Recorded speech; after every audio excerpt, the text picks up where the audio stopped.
Good morning, everyone. We're continuing now with our finishing the race conversation. Let's begin with a prayer. Heavenly Father, Divine Mother, friend, beloved God, Jesus Christ, Babaji Krishna, Lahiri Mahashaya, Swami Sri Yukteswar, beloved Master Paramhansa Yogananda, saints of all religions, dearest friend Swami Kriyananda, humbly we bow at your feet. We are deeply grateful for the inspiration of your presence, for your teaching, for your guidance, for your divine friendship.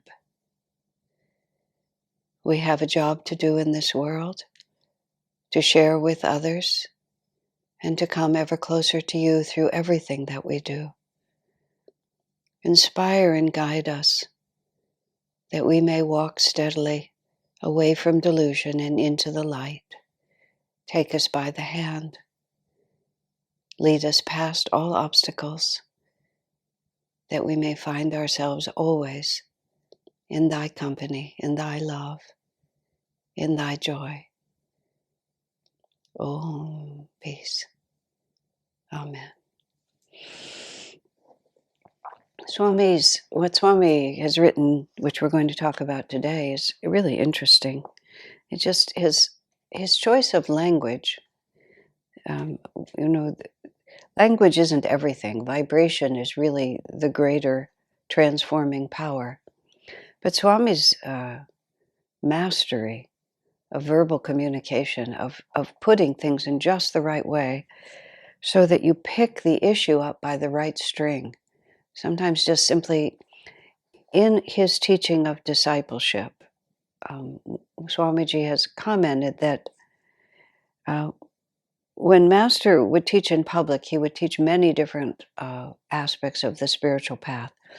But when he would speak in private to the disciples, Swamiji said, he emphasized attunement, of course, but also he emphasized right attitude. And in this discipleship course that Swami taught, which I've taught as the spiritual warrior, that's how I call it. I'm pretty sure it's only an audio, not a video course. So you would have to find it on the Ananda Palo Alto site. Conceivably, it's a podcast now, but I really don't know. But you can find it. And if you can't find it, ask me and I'll find it for you. The Spiritual Warrior, it's called. But the point of that is that Swami emphasizes in there, if we can get our attitude correct, everything else will follow. And that seems a little odd in a certain sense, because we think about the spiritual path being all this willpower and this discipline, and we have to do these practices, and we have to hold ourselves in this way and that. And all of that, of course, is true. There's no question about it. It's not for sissies. You have to straighten your spine, and you have to go forward. And in fact, when Swamiji is talking about right attitudes for the disciple, for the devotee, the first right attitude is courage. It's just, you have to be strong. It's not like you can just, this is not a free ride. This is not an excuse. This is not a way that you get out of serious effort. The courage is the first right attitude that you have, because as Swami says, it doesn't really matter what you do if you have the right attitude toward what you do, in the sense of how many times you fail and whether you live up to your aspirations. If you have an attitude of arrogant self-protectiveness, then everything is difficult. If you have false expectations about your own perfection, and every time you fail to live up to that, you fall into a state of despondency, that's an attitude that will just sink you on the spiritual path. And if you think that God is going to just smooth the way for you and you're never really going to have to face into difficult challenges, that attitude's going to sink you on the path. But if you have the determination and the humility, with those attitudes, all storms can be weathered. Because the biggest issue, in fact, the only issue, is not to give up. What causes people to give up? They don't have the right attitude. They don't believe in their ultimate success. They don't believe in themselves, and they don't have the right attitude to what the path actually is. So people judge failure when it's not failure at all. It's just actually it's what happens. When I was very first getting my feet on the ground as a devotee in the 1970s, and my imaginary concept of what it was to be a disciple of Master began to run into the reality of what it actually was to be a disciple of Master. And my imaginary ideas were just that. They were absolutely based on nothing. It's so amusing. I watch myself and I watch others. Sometimes we just hold these opinions and we insist that this is what it's supposed to be. And if you stop for a minute and ask yourself, how did I ever get this opinion? How did I decide that this was the right thing? Very often, it's just based on nothing. Just at a random point, we made a decision about how things were supposed to be. And that's why Swami, again, and when he talks about attitudes, he talks constantly about accepting what is. And just, that doesn't mean you acquiesce to it. It doesn't mean that you never put out willpower to create a better reality, but you have to start with what is. And one of the things that what is I just am who I am on the spiritual path. I was writing to having a conversation with a friend about this issue of what is advanced and what is not advanced on the spiritual path. And I was commenting that, you start out and you have this very linear concept, which is that everybody moves together in lockstep and these people are ahead and I'm behind. And because of this behavior, that means I'm behind here. And because of that appearance, they're ahead here. And I said, the only map I have now of spiritual progress is a chaotic squiggle, just a chaotic squiggle with things going in every direction. And then, those maps, like at the museum or something, a big arrow and it says, you are here. And that, when all is said and done, that's all I know. I'm here. I don't know where it is in relation to anything. You don't know whether you're at the beginning of a downward slide or the end of an upward climb. You don't know if all your good karma has just been spent and now it's nothing but tough times for a few hundred incarnations. You don't know whether all your bad karma is just finishing and it's clear sailing from now. How do we know? We really don't. And be very, very careful about what you make up and then think is true and what actually is. Is that easy? No, but that is the spiritual path.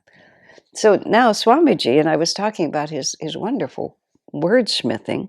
His wordsmithing is based on truth, and his wordsmithing is based on saying it in such a way that we can have the right attitude to our own lives.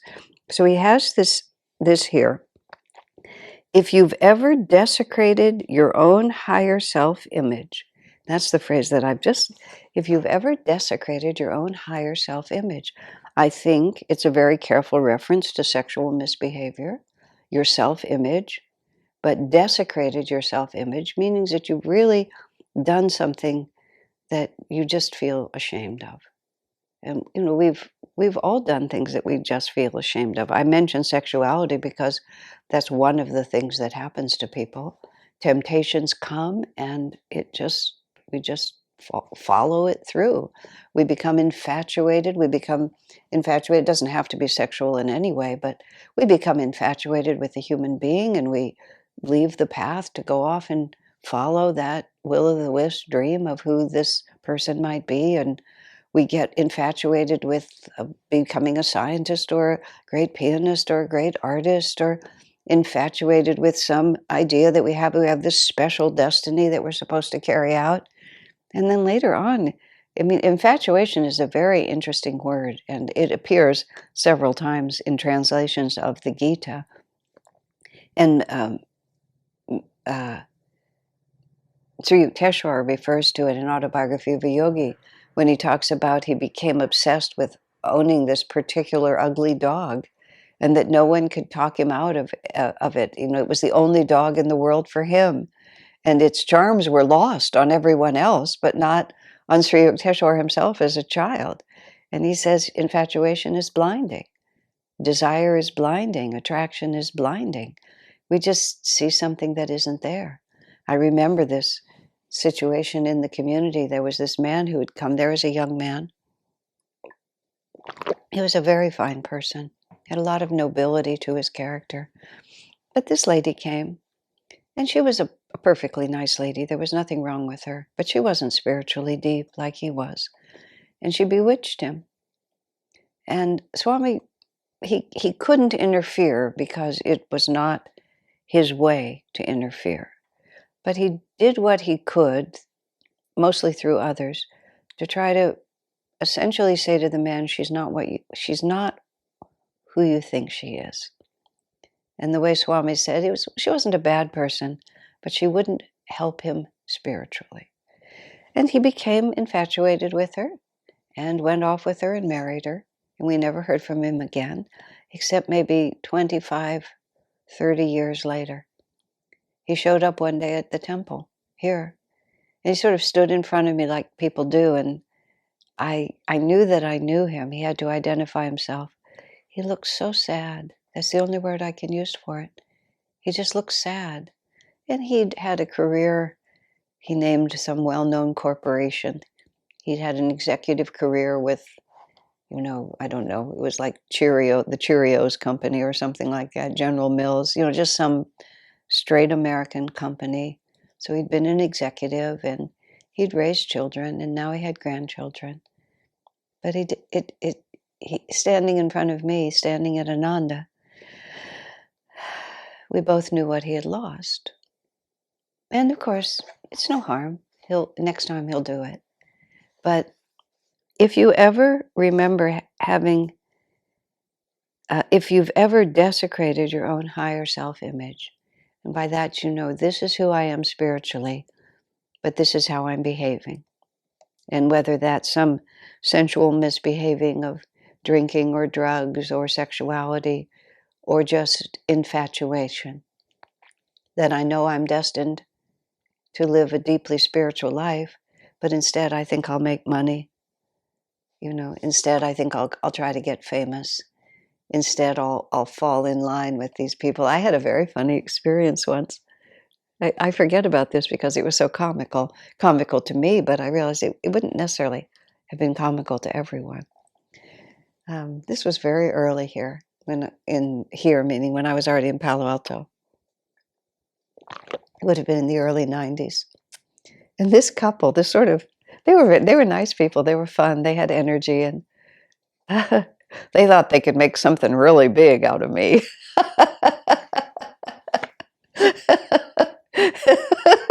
They had but they were not low class people. By low class, I don't mean socially.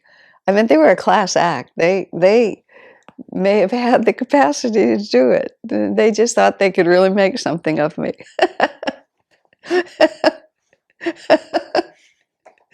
I said, I don't think so.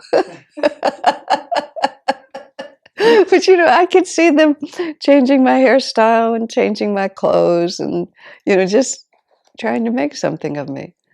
And it was so well, it was comical because even now I laugh when I think about it. But it wouldn't have been comical to someone else, perhaps, and it probably wasn't comical to me, in other lifetimes when they came and tried to do that for me. It's just like, no, I've that kind of fame and notoriety, and been there, done that. I'm not interested. But you can see how it sucks you in. Somebody comes and flatters you. When Sister Gyanamata was living at Mount Washington with Master, and she was a very dignified, extremely refined, highly educated, very capable person. And her husband had been the dean of the law school at the university in Washington, and she'd really been a large part of why he was so successful, even though she wasn't known. She would write a lot of his speeches. He said she knows my thoughts better than I know them, so she did work that he was able to stand up and be even better than he was because she helped him very appropriately. There was nothing wrong with that at all. So someone said to Sister Gyanamata, "Why are you always just running up and down the stairs doing Master's bidding? It's just like you have a will of your own. Why are you just doing what he says?" And in her way, she said, "Well, it's a little late in life for me to change. I'm a little old now." And she said, "And I've never been happier." So it's like someone was trying to appeal to her sense of importance. Now, of course, Gyanamata, there wasn't a chance in the world, but you can see, why are you always playing second fiddle to him? You have a lot to say. Why are you just taking what the Guru says? You have your own thoughts. Some of your ideas are better. I like your lectures better than his. Oh, really? Do you? And then all of a sudden, we're just off chasing the will of the wisp again.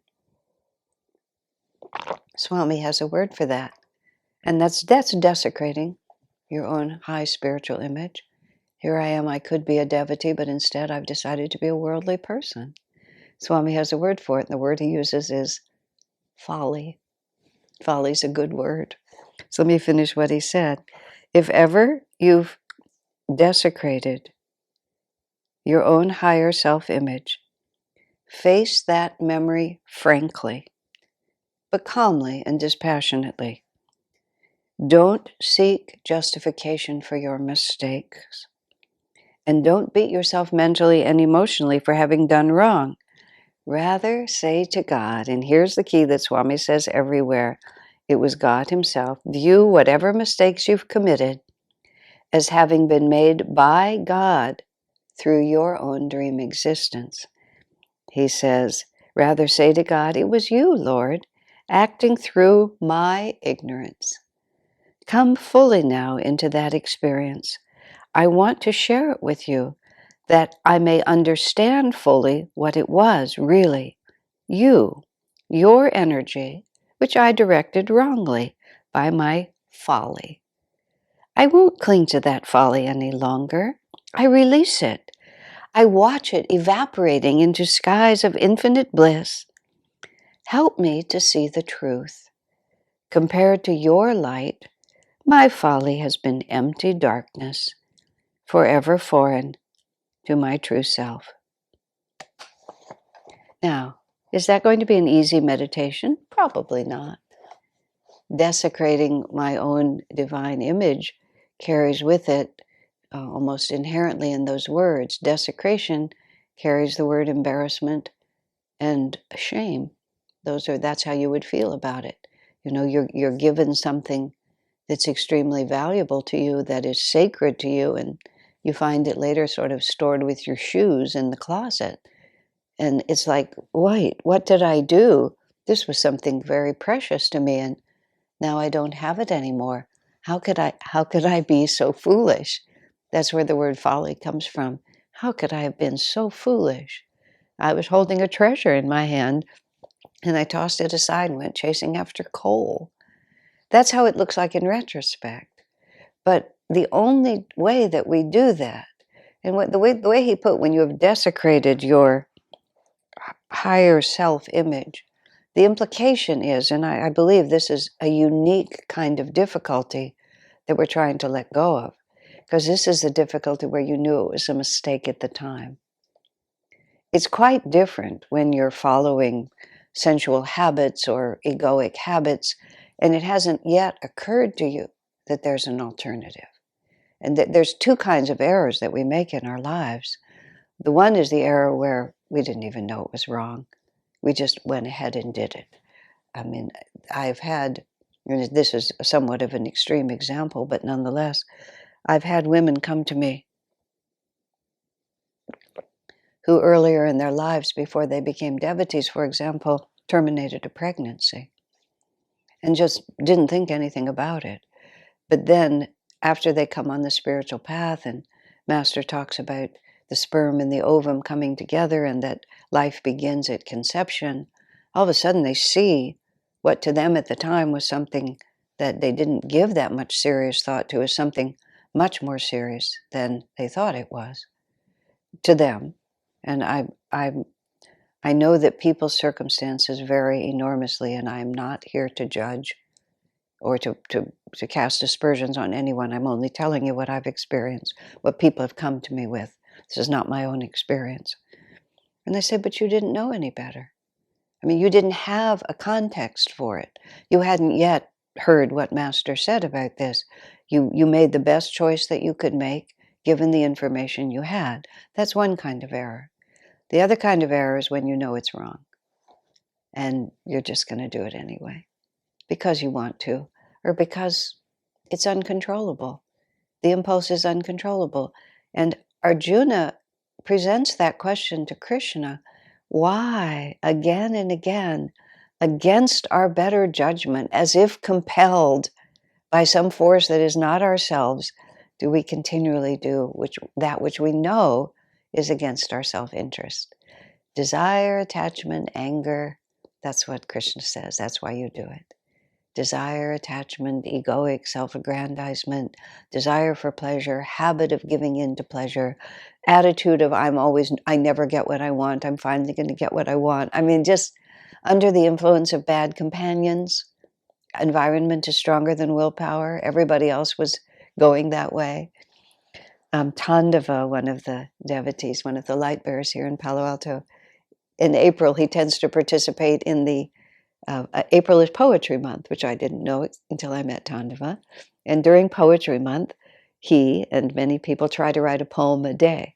And I loved April because Tandava's poems are quite good, and I get on his mailing list. And one year, he's been doing this, then I've known him for 10 years or so, and he's been doing it for a long time. One year, he wrote them all about animals. They were actually magnificent. I hope he publishes them in a children's book. It was all about animals. And he wrote one poem, and the poem was about lemmings. And the poem was, lemmings have, supposedly lemming, I don't even know what a lemming is, but I guess it's a land animal of some sort. Anyway, lemmings are known because they apparently commit mass suicide by jumping off a cliff and drowning in the water or something like that. So to be a lemming is to just, follow the crowd and do something crazy. So he wrote this poem. And this poem is, to a certain extent, is just a litany of the names of all his friends, his lemming friends. The poem is written in the first person. And about how, hey, everyone was doing it and they all thought it was fine. So it just, it seemed like a good idea at a time. So I just joined the pack and threw myself off the cliff, and it turned out to be folly. Just because they were doing it, it did not make it right. But the particular kind of errors that are really hard to overcome is when we knew it. I mean, when we knew it was wrong and we did it. Yesterday, when I was talking about 2 other incidences, that was exactly something when I was 5 and something when I was about 12, maybe 10 or 12. And in both cases, I knew it was wrong. And I desecrated my high self-image because I knew who I was supposed to be. But Swami says now, and I have to really make sure that we get to the solution here, it was always God acting through me. There was never a time when I was really alone. And this is such a deep meditation, we have to just keep going back to it over and over again. The only energy I have is God through me. It's not like I have an independent reality. I can't consciously end my life. I mean, I can commit suicide, but I can't consciously stop the flow of life in my body. It's completely out of my control. And I didn't willfully even choose to be born. Yes, my superconscious was working and so on, but it's happening through me. And sometimes that very thought I find slightly scary. It's happening through me. My consciousness is always here. I can't shut it off. And the reason I can't shut it off is because it's not me. It's not my little ego self. God is always present. God is always acting out his drama. God is always working my karma through me to take me to freedom. There's never a time when he's not here. And everything that I do because he made me do it. And that's what Swami's really trying to get us to say. Don't justify yourself. Don't shrink from it. Don't be ashamed. It's like, wow, look at what we did. Wasn't that a loony thing to do? Wasn't that folly? But you were there with me. If it hadn't been your will, if it hadn't been your presence, if it hadn't been your life force through me, it never would have happened. What Swami says, everything, view whatever mistakes you've committed, is having been made by God through my dream experience. So God, you must have wanted to have this experience. Because if it wasn't your will, it never would have happened.